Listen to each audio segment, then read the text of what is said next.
नमस्कार दोस्तों गौतम बुद्ध की एक अनसुनी कथा आज हम जानेंगे। दोस्तों, समय की धूल में बहुत सी कहानियाँ खो जाया करती हैं, लेकिन कुछ कथाएं ऐसी होती हैं जो हर युग में प्रासंगिक रहती हैं। गौतम बुद्ध की यात्रा को हम सभी जानते हैं। एक राजकुमार जो एक दिन सब कुछ छोड़कर जंगल चला गया और अंततः बुद्ध बन गया। पर इस यात्रा में कई ऐसे मोड़ थे जो कम ही सुने जाते हैं। मोह की गहराई, आत्मा की पुकार और मन के भीतर उठता संघर्ष। यह कहानी उन्हीं अनसुने पलों की है जो बुद्ध के बनने से पहले घटे। आइए जानते हैं। दोस्तों, रात का सन्नाटा फैला हुआ था। कपिलवस्तु का राजमहल मोमबत्तियों की रोशनी में नहाया हुआ था। राजकुमार सिद्धार्थ अपने महल के कक्ष में खड़े थे।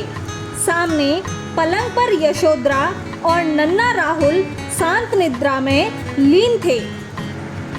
सिद्धार्थ की आंखें नम थीं। वो चुपचाप राहुल के पास बैठे, उसके छोटे से हाथ को अपने हाथ में लिए। एक करुणा भरी मुस्कान उनके होठों पर आई। मन के भीतर एक तूफान चल रहा था। क्या मैं एक पिता के रूप में असफल हो रहा हूँ? यशोधरा की तरफ देखा। उनकी आंखें बंद थीं, पर मानो सब जानती हों। सिद्धार्थ ने अपना सिर झुका लिया। फिर उन्होंने धीरे से राहुल के माथे पर चुम्बन किया और बाहर निकल गए। यह वह रात थी जब मोह ने उन्हें अपनी पूरी ताकत से खींचा, पर उनका मन सत्य की ओर बढ़ चला। दोस्तों, मोह से भरी आंखें कभी सत्य को नहीं देख पाती।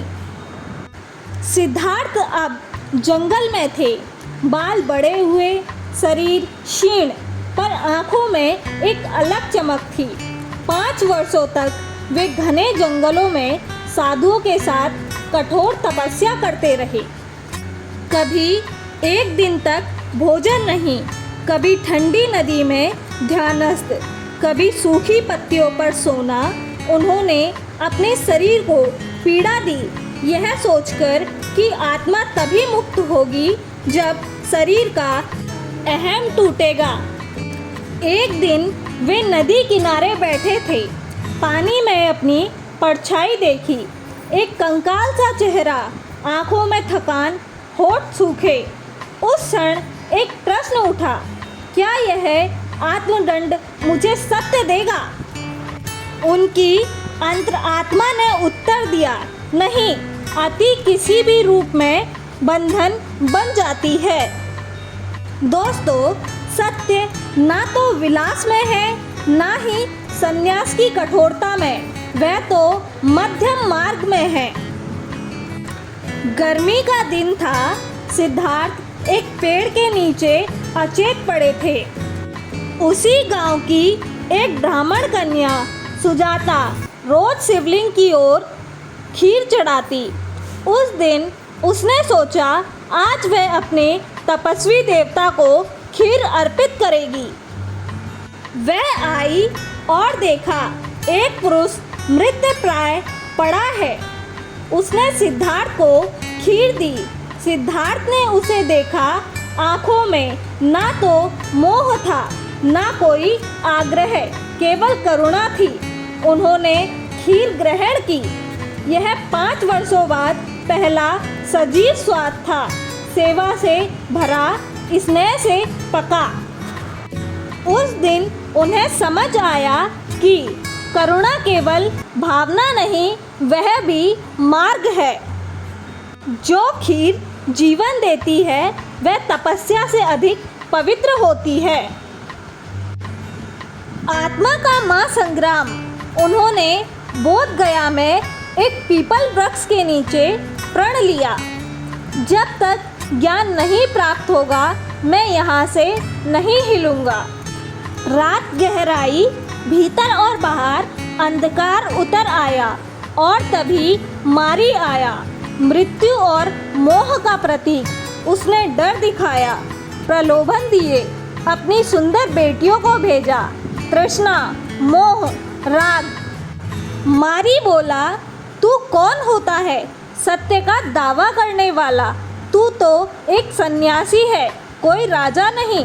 सिद्धार्थ ने धरती को स्पर्श किया और कहा, पृथ्वी मेरी साक्षी है। एक कंपन उठा, मारी लुप्त हो गया। प्रभात हुआ, सिद्धार्थ अब बुद्ध बन चुके थे। जब भीतर का अंधकार मिटे तभी बाहरी उजाले का अनुभव होता है। बुद्ध सारनाथ पहुँचे। उनके 5 पूर्व साधु साथी उन्हें देखकर पहले तो हंसे, पर उनकी उपस्थिति में कुछ दिव्य था। उनके शब्दों में कोई अहम नहीं था, केवल अनुभूति थी। उस दिन चक्र चल पड़ा, धर्म का चक्र। ज्ञान का पहला उद्देश्य है दुख को समझना, उससे भागना नहीं। कई वर्षों बाद बुद्ध कपिलवस्तु लौटे। यशोधरा सामने आई, आंखों में प्रश्न, होठों पर मौन। उसने कुछ नहीं कहा, केवल राहुल को बुद्ध के पास भेजा। बुद्ध ने राहुल को भिक्षु बना लिया। यशोधरा मुस्कुराई, अब मैं भी पत्नी नहीं साधिका हूँ। कभी कभी मौन सबसे बड़ा उत्तर होता है। एक लोहार ने उन्हें भोजन कराया। खीर का वह उनका अंतिम भोजन था। शरीर क्षीण था पर चेहरा शांत। बुद्ध ने कहा, यह खीर मुझे निर्वाण की ओर ले जाएगी, इसे आप पवित्र मत समझना। रात्रि को उन्होंने अपने शिष्यों को अंतिम वचन दिए, आप दीपो भव, स्वयं अपना दीपक बनो। और फिर उन्होंने प्राण त्याग दिए, बिना कोई बंधन, बिना कोई शेष। तो दोस्तों, सच्चा गुरु वह है जो अपने शिष्यों को आत्मनिर्भर बना जाए। दोस्तों, यह कथा केवल बुद्ध की ही नहीं है, यह हर उस व्यक्ति की है जो सत्य की तलाश में है। बुद्ध का जीवन हमें सिखाता है, मोह से बड़ा कोई बंधन नहीं, करुणा से सुंदर कोई मार्ग नहीं और आत्मज्ञान से स्थायी कोई शांति नहीं। अब निर्णय तुम्हारा है, क्या तुम भी अपना दीपक जलाने को तैयार हो? अगर हाँ तो दोस्तों कमेंट में नमो बुद्धाय अवश्य लिखें। साथ ही अगर कहानी पसंद आई हो तो कृपया इस कहानी को लाइक अवश्य करें, साथ ही अपने दोस्तों के साथ शेयर करें और चैनल को सब्सक्राइब करना ना भूलें। धन्यवाद दोस्तों।